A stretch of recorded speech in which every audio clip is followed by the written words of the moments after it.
Hi, well, today we are making a nameplate. It is Zoe and Zach 11.2 of 20 on the CNC machine.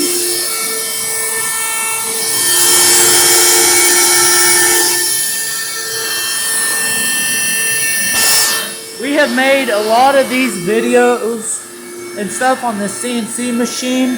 It's actually a pretty neat machine and an awesome way to carve boards. We have done several things like Crawford made Crawford signed Karen and Rick on May 22nd of 2010. There has been several things made. There's been hearts cut out. There's been gun rack bracket. There's been several different things cut out on this CNC machine. It's actually a pretty neat machine.